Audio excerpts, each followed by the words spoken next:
Was the NATO effort worth it? We're joined by former New York Congressman Joseph DioGuardi, the president of the Albanian American Civic League, and in Washington is Lieutenant Colonel Bob Maginnis, the senior director for foreign policy and national security at the Family Research Council. Good to have you both back on Hannity and Colmes. Colonel Maginnis, you're saying now in a position paper that I read, you say, by negotiating with Milosevic, NATO has made him the guarantor of peace, much like he became in Bosnia, and that this communicates that NATO does not treat the International Tribunal's indictment seriously. Should we not have negotiated with him to try to get this peace?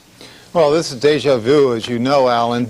We did the same thing with the Dayton Accords in '95, and we'll probably end up doing this in northern Yugoslavia with Vojvodina, with the Hungarian ethnic groups before long, and the Montenegro people in the south. You know, this guy's got to be stopped. He has an agenda, and that agenda is out of control. But is this peace not worth going for? Should we not have negotiated? You have to talk to the guy in order to come to some kind of agreement. You, in fact, do have to talk to someone, and unfortunately, we've allowed him to stay in there.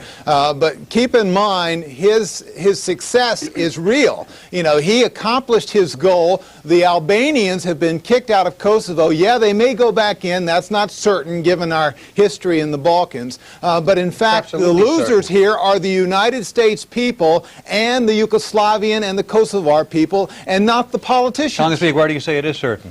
Absolutely. What's this all about? It's to get the Albanians back to where they belong. What makes you think they're all going to want to go back, be able to go back, and at what cost to the United States? Well, that's the whole deal here. If you don't do the right thing, they won't go back. And if they don't go back, you're going to have a disaster. What's it going to cost us? How many years? Well, how many generations? Let's start with the beginning. No one trusts Slobodan Milosevic, correct? I think we all agree on that. And it's ludicrous to me that when he's on the ropes, when Clinton's strategy finally worked, no ground troops, he pounded Milosevic. Milosevic doesn't give ice away in the winter, and he's saying, let's have peace. Why? The man has been decimated. We pledged 70,000 U.S. ground troops that's what we pledged. As a peacekeeping force. That's what we pledged, but right now the Serb soldiers are deserting. The KLA has become effective. He's losing. He knows it, so he's crying uncle. So what do? We say, let's have peace. Hasn't he already won, Colonel Maginnis? Yeah, well, quite frankly, Alan, we have, recent history shows us that the refugees have not returned to the rightful place in Bosnia, whether they be Serbs, Muslims, or Croats. And the KLA, if we're going to disarm them, I don't really believe that. And yes, there will be Serbs left behind that will be antagonistic to the Albanians. The Albanians know that this is not going to be a safe environment. And quite frankly, we haven't resolved the issue with the Russians. The Russians are going to want to play a role here, and they're going to want to have probably the northern areas, and the Serbs left behind will now allow the Albanians back in. Bosnians that have not yet returned? Congressman DioGuardi, we have to go further and deeper into this whole area. First of all, Milosevic wins in this deal.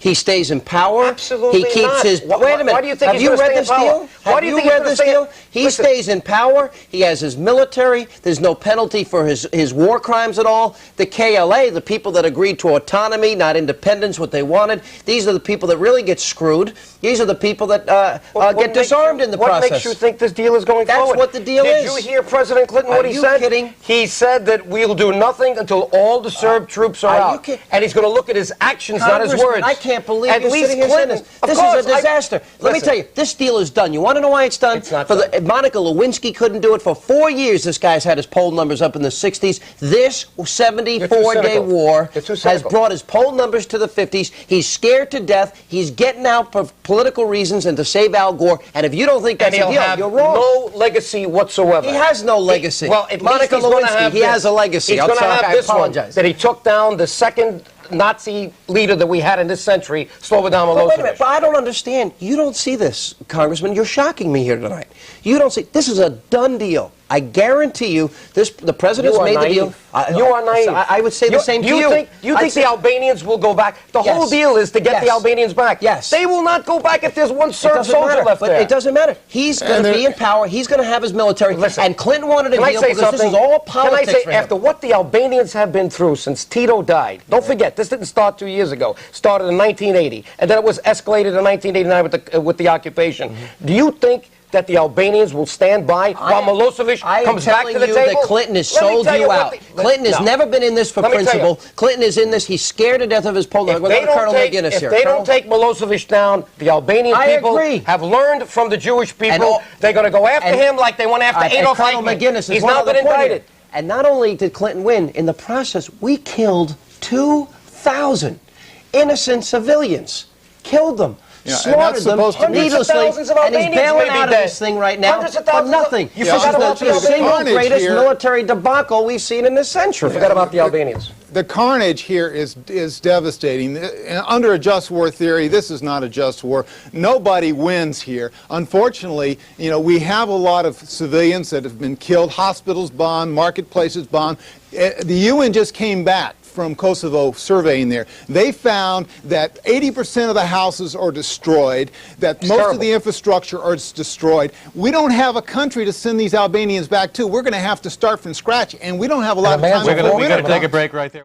Right now we continue with former New York Congressman Joe DioGuardi, and he's the president of the Albanian American Civic League, Lieutenant Colonel Bob Maginnis, Senior Director for Foreign Policy and National Security at the Family Research Council. We're sitting here in the break. You say Slobo cried uncle, and I say Slobo won, and I'll tell you why I think he won. First of all, you notice there was no mention of his war crime prosecutions in the 12-point peace plan, none at all. And he gets to keep his military. It's wrong. Gets to keep his military. Do you think that this is all a closed deal? He got the ethnic Albanians. Let me finish. He got the ethnic Albanians out. He got the bombing to stop, and he got his opposition disarmed. How could you not declare that anything but a full victory for Slobo? Do you see what he did to Yugoslavia? Look at the infrastructure. No bridges, no trains, no electricity. The people the food that is disappearing. The people that wanted out are jump gone. on him like the Ceausescus would jump on by the punishment for him? Yeah, but his people are not overthrowing him. If NATO doesn't take him down, the Albanians will get him like the Jews got Eichmann. You're dreaming. They will. He still has his military, Congressman. What military? They're deserting like rats right now in Kosovo. No, they aren't. They are. No, they aren't. My reports that I'm reading, well, the when you go back, I get he has more troops dug in than he did at the beginning of this campaign. Quite frankly, the 72 Serbs, days ago. KLA has flushed them out, and now they're being hit by the air. Well, the KLA is going to be disarmed, Colonel Maginnis, and that's part of the deal. The KLA that's part of the deal. I don't expect that to happen, thinking. Sean. Keep in mind what's going on in the camps in northern Albania and Macedonia. They've been cauldrons of hatred toward the Serbs, and you think that we're going to put Serbs and Albanians in the same towns or in the same area? Do you agree with my assessment here? I say Slobo won, and he won big time in this whole thing. Not. And this was the biggest waste of U.S. military might in our history. And we killed 2,000 innocent people. The statute never runs on that indictment. The statute will never run.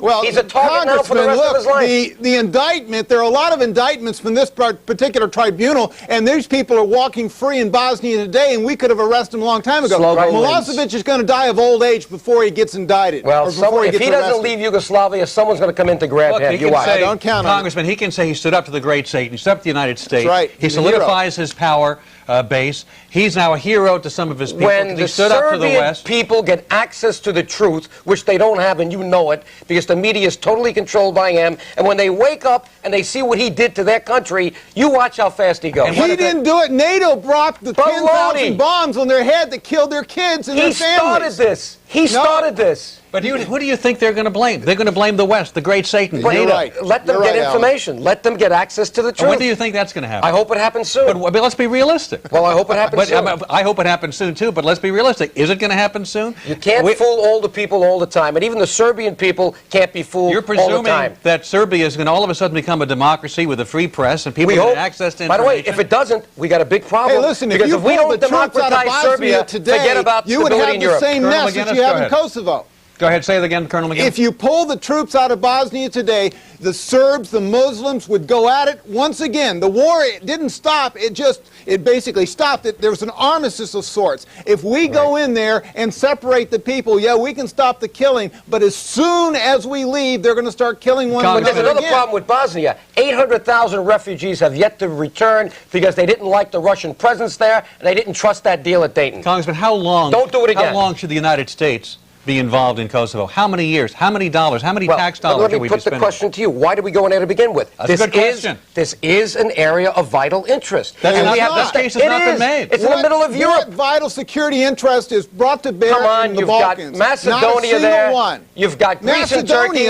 Yes, Greece and Turkey with their interest in Macedonia. At the U.S. Listen, we didn't go in there just because we liked the Albanian people or we hated the Serbs. We went in there because there was a reason. Reasons, which has nothing to do with national security. But you're answering my interests. question with a question. You're not answering me. How long should we be in there for? How many years do you want to stay? As long as it takes to bring peace and stability to the Balkans. 2 generations. Because if you don't do it, you'll have many more soldiers there in the future, and it'll cost us a fortune. It's 50 years, and that's why I wouldn't buy this deal. At least 50 years. We're going to end it Colonel, right there. I wouldn't buy this deal. Congressman DioGuardi, good to see you. Bob Maginnis, it's always a pleasure, Colonel. Thank you for being with us.